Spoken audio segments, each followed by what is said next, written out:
South ఇండియాలోనే అతి తక్కువ ధరలకే రత్నాలందించే ఏకైక సంస్థ 6JVR.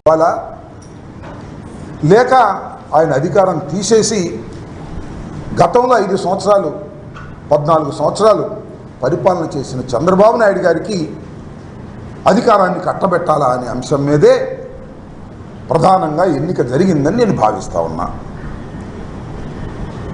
గతంలో చంద్రబాబు నాయుడు గారి పరిపాలన చూసిన వారు, 5 సంవత్సరాలు పరిపాలన జగన్మోహన్ రెడ్డి గారికి చవి చూసిన వారు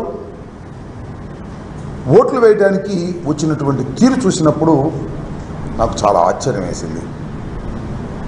ఉదయం నేను 7:30-8 గంటలకు వెళ్ళా. అప్పటికే బారులు తీరి ఉన్నారు.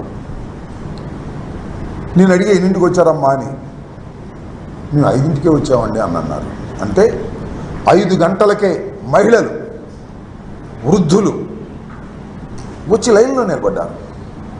పెద్ద ఎత్తున లైన్లో నిలబడి తన ఓటు హక్కును వినియోగించుకున్నారు. దీనికి కారణం ఏమిటి, దీనికి సంకేతం ఏమిటి అనే విషయాన్ని మనం ఒకసారి ఆలోచించాలి. నేను లైన్లో ఉన్న వారందరినీ చూసే ఎక్కువ మంది వృద్ధులు, వికలాంగులు, మహిళలు ఎక్కువగా ఉన్నారు.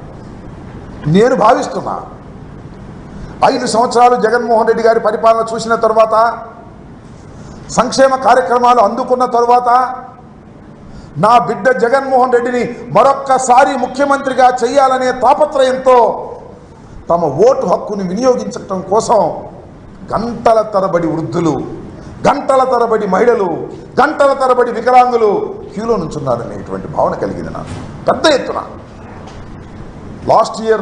లాస్ట్ ఎన్నికల్లో జరిగినటువంటి పర్సంటేజ్ సుమారుగా 79-80% ఉంది. ఈసారి కూడా ఆ మాత్రానికి తగ్గకోకుండా కాస్తో కోస్తో ఎక్కువ అయ్యే పరిస్థితులే కనిపిస్తున్నాయి. అంటే వివరాలు ఇంకా రాలేదు కాబట్టి, ఎందుకంటే రాత్రి 10-11 కూడా కొన్ని చోట్ల పోలింగ్ జరిగింది కాబట్టి ఇంకా కరెక్ట్ ఫిగర్స్ ఇంకా రాలేదు కాబట్టి నేను ఊహాతీతంగా చెప్తున్నా. పోయినసారి కన్నా ఏదన్నా 1% పెరగొచ్చు, 1% తగ్గొచ్చు తప్ప పోయినసారి లాగానే అంత పెద్ద ఎత్తున ఓటర్లు తమ హక్కుని వినియోగించుకున్నారు. ఇది చాలామంది అనుకోవచ్చు. పూర్వం మాకు కూడా, నేను కాంగ్రెస్ పార్టీలో ఉన్నప్పుడు చాలాసార్లు పోటీ చేసినప్పుడు ప్రభుత్వ వ్యతిరేకత ఉంటే ఎక్కువ పర్సెంటేజ్ ఓటు అవుతుంది అనేటువంటి భావన ఉన్నది. ఇవాళ నేను మనవి చేస్తున్నా, పోయినసారి కన్నా ఎక్కువ అయితే అది పాజిటివ్ ఓటు.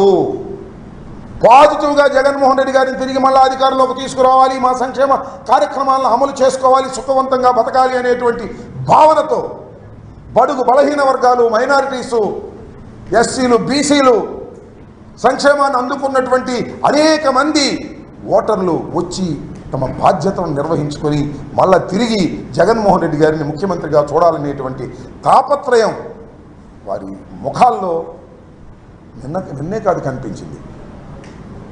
నేను క్యూలో నుంచినప్పుడు కనిపించడమే కాదు, ప్రచారానికి వెళ్ళినప్పుడు కూడా కనిపించింది. నేను చూసా, 89లో మొదటిసారి పోటీ చేశా. ఆ తర్వాత 2 సార్లు మినహా ఇది 6వసారి పోటీ చేస్తున్నా. అన్ని ఎన్నికలు చాలా సన్నిహితంగా చూసా. పోటీ చేయని ఎన్నికలు కూడా మొదటిసారి,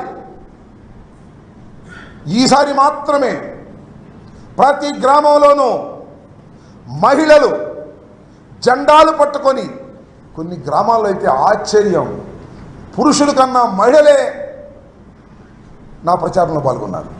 వ్యాన్ వెళ్తుంటే నా వ్యాన్ ముందు మహిళలు వైఎస్ఆర్ కాంగ్రెస్ పార్టీ జెండాలు పట్టుకొని జై జగన్ అంటూ నినదిస్తూ ఉరుకులు వేశారు, పరుగులు తీశారు. అందరూ మహిళలు.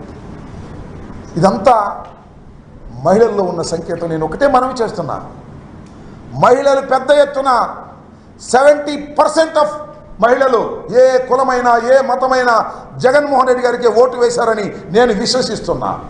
ఎందుకో తెలుసా, జగన్మోహన్ రెడ్డి గారు మహిళలకు సాధికారత కల్పించాడు.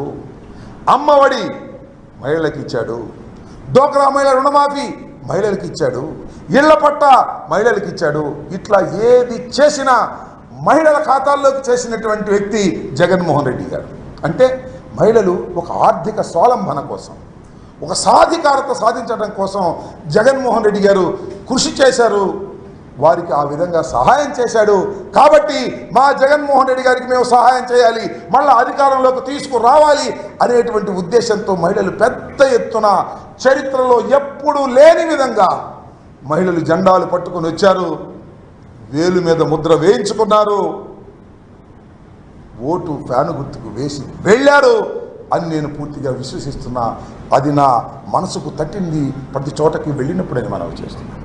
అంత పెద్ద ఎత్తున కానీ విని ఎరుగని రీతిలో ఒక ప్రభుత్వ పాజిటివ్ ఓటు ఇంత పెద్ద ఎత్తున ఉండటం అనేది చరిత్రలో చాలా అరుదైనటువంటి సంఘటన. 5 సంవత్సరాలు పరిపాలన చేసిన తర్వాత నాకు అది జరగలేదు, నాకు ఇది జరగలేదు అనేటువంటి ప్రభుత్వ వ్యతిరేకత ఉంటుంది. కానీ ఈ ప్రభుత్వంలో ప్రభుత్వ వ్యతిరేకతే లేదు. మొత్తం ప్రభుత్వం యొక్క సానుకూలత, మళ్ళా ఈ ప్రభుత్వాన్ని నిలబెట్టుకోవాలి, మళ్ళా జగన్మోహన్ రెడ్డి గారిని రెండవసారి ముఖ్యమంత్రిగా చేయాలి అనేటువంటి తాపత్రయం మాత్రమే ఓటర్లో నాకు కనిపించిందని కూడా ఈ సందర్భంగా మనవి చేస్తున్నాను. అంత పెద్ద ఎత్తున ఓటర్లు పాల్గొన్నందుకు వారందరికీ నా హృదయపూర్వకమైనటువంటి ధన్యవాదాలు వైఎస్ఆర్ కాంగ్రెస్ పార్టీ తరఫున నేను తెలియపరుస్తున్నానని కూడా ఈ సందర్భంగా చెప్తున్నా. చాలా పెద్ద ఎత్తున పాల్గొన్నటువంటి ప్రజలు చాలా సంతోషంగా పాల్గొన్నటువంటి సందర్భాలు నాకు కోకొల్లగా